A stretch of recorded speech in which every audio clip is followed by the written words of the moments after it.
Hello, You Can Heal family. Welcome to episode 6 of Sharing with Shena.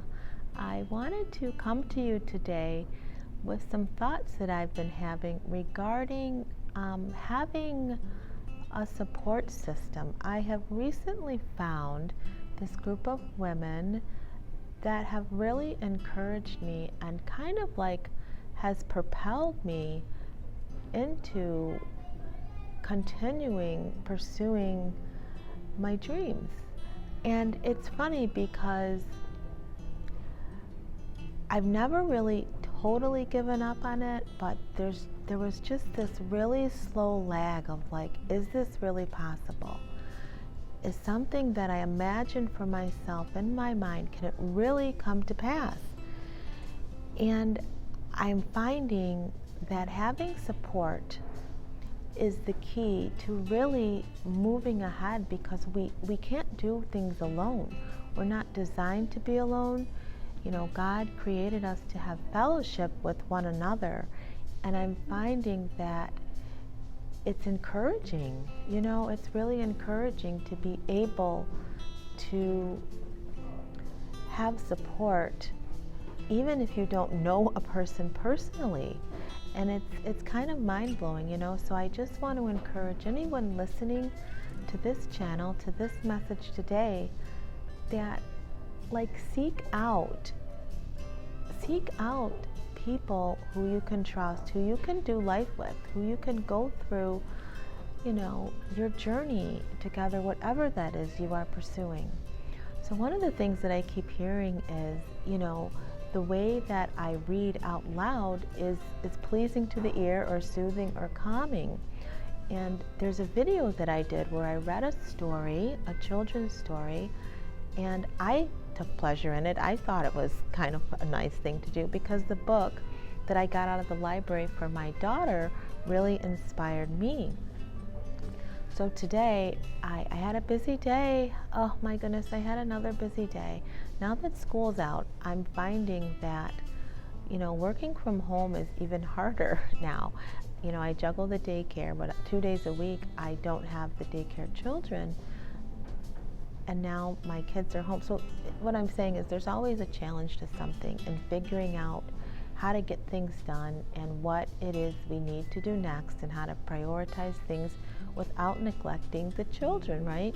So I ended up back in the pool today, and you know, my daughter had to work today, and my mom texted me with, she needed some thank you cards designed, you know, to send out from her wedding, so that took some time. And I had to say to myself, you know, I'm happy to do it because she sees me as this great graphic designer, right? Because I designed the invitations and all this stuff for her wedding that needed to be done. So I don't know, it's just interesting, but the thank you cards came out really nice. They were happy with them, so I got that done. But I managed, after some other errands with the children, to get to the Barnes & Noble. I find that it's a good place for me to get some things done. And when I was walking in the store, now this is interesting because another thing I've learned along my healing journey is to be looking out for your destiny to come to you, I guess, or be looking out for ways to see your expected end to come to pass. I guess that's the best way I can think of saying it now. So you know how I shared about being able to have the support of a group of women that I found helpful to me in areas of my life where I'm lacking. And I was walking in Barnes & Noble, and in the window I see this book called The SuperPower Sisterhood. I said, oh my goodness, what is that about? So I immediately walked in the store and I asked the lady behind the counter, where can I find this book? So she directed me to the children's section, kind of over that way. So I walked back there and I'm just standing looking, and I'm like, oh God, well, that's not a call number, or how am I going to still find this book? So another lady swoops in behind me. She's like, are you the one looking for the SuperPower Sisterhood? I'm like, why, yes, I am. So sure enough, she pulls the book out. So I find my little nook in the bookstore here in Barnes & Noble, and I get some work done. and I opened it and I read it, and I said, this has got to be a Sharing with Shena episode, because it kind of has summed up what my thoughts have been over the last several days. So I'm going to share this book with you now. It's called The SuperPower Sisterhood, and the authors are Jenna Hagar and Barbara Pierce Bush, and the illustrator is Cindy Wojciechowski, Wojciechowski.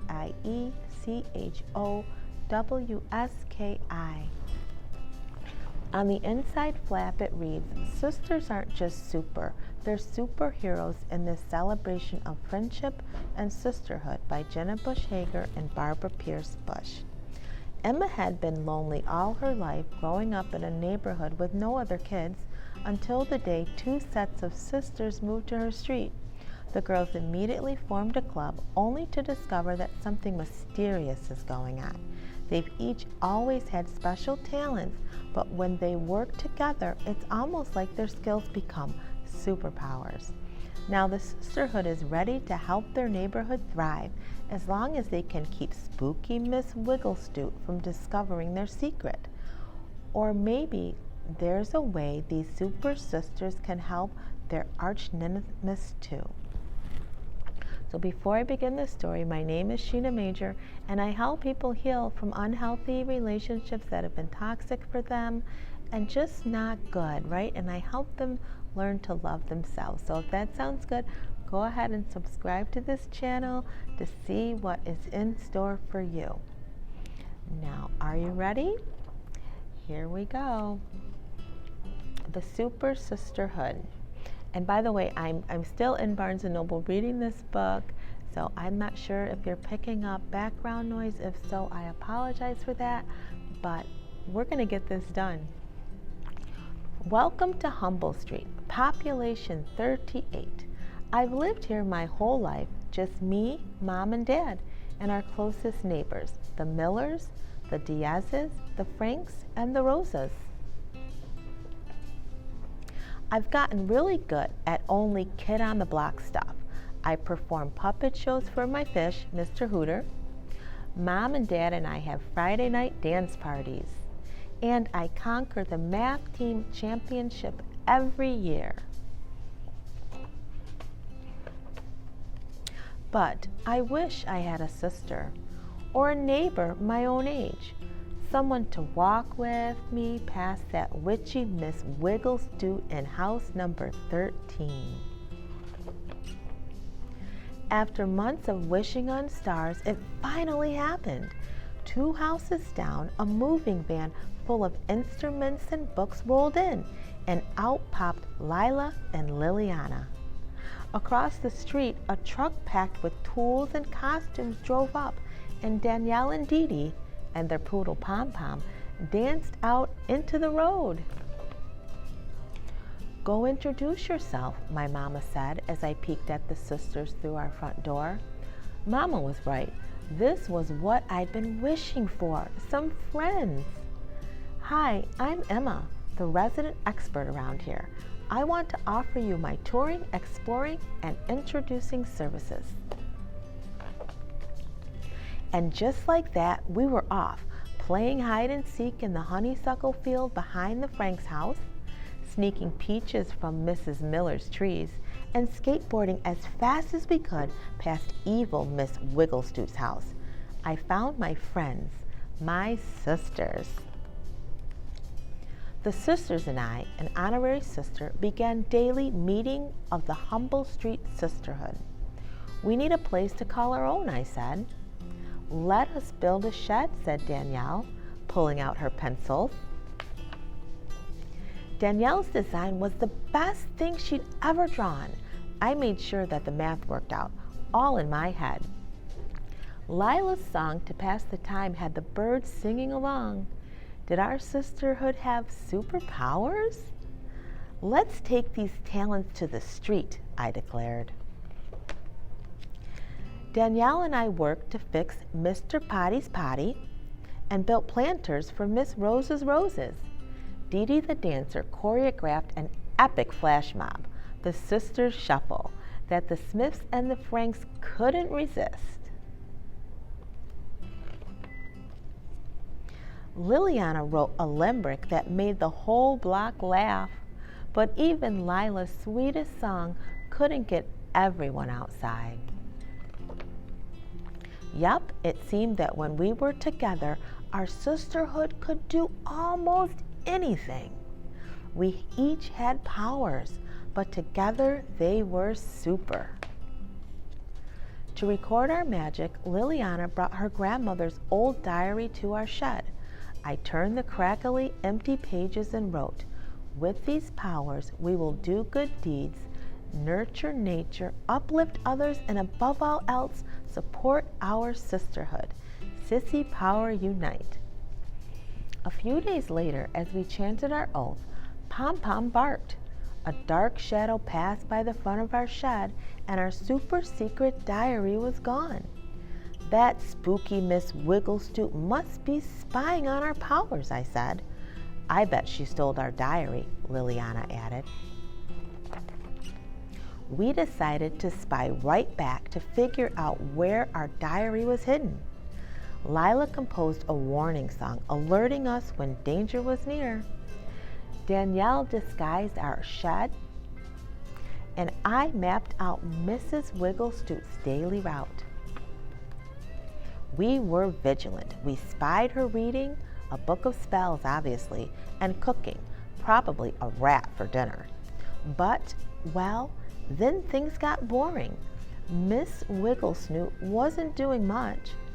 It was time to steal our super secret diary back. All of a sudden, it was code red.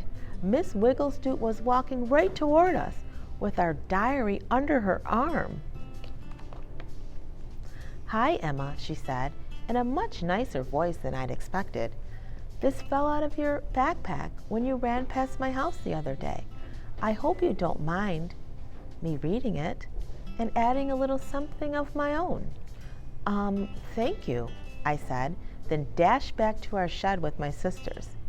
"What did she write?" Dee Dee asked. I flipped through the pages until I saw something new on the last one. "Dear sisters, I never had anyone to share my secrets with or to help me build a clubhouse, but I've admired you from afar. Your sisterhood empowers. Watching you makes this street a better, kinder place. With your magnificent talents has made me feel young again. Wilma Wigglestoot." And the next day, we knew what we had to do. And there's a picture of the children with Miss Wigglestoot outside of their shed house, dancing with sparkles and hearts and music notes all around them. "With these powers, I will do good deeds. SuperPower Sisters Unite," everybody was shouting. And that concludes the reading of the story. Now I'm going to read to you what was written in the back by the authors. As young girls, we often threw our fists in the air, mimicking superheroes, and in unison squealed, "Twin powers unite." In our imaginations, there was nothing we couldn't do with our sister by our side. Our mom is an only child, and Emma is very much inspired by her. Our mother's friends were her sisters, and they each brought their gifts: love of poetry, art, design, reading, and math. Separately, they were super. Together, they were super powerful. That same camaraderie and fearlessness has accompanied us as we've grown older, and it's increased our crew of sisters. It has expanded to include friends and colleagues, women who celebrate our unique abilities and encourage us to use them. The SuperPower Sisterhood is a love letter to all women and girls, a reminder that the power of sisterhood can and should provide us with the confidence to be the most brave, unique, and loving versions of ourselves. Barbara, Bush, and Jenna. So that concludes the entire story, and it really sums up for me how I felt the last couple of weeks since finding these women online.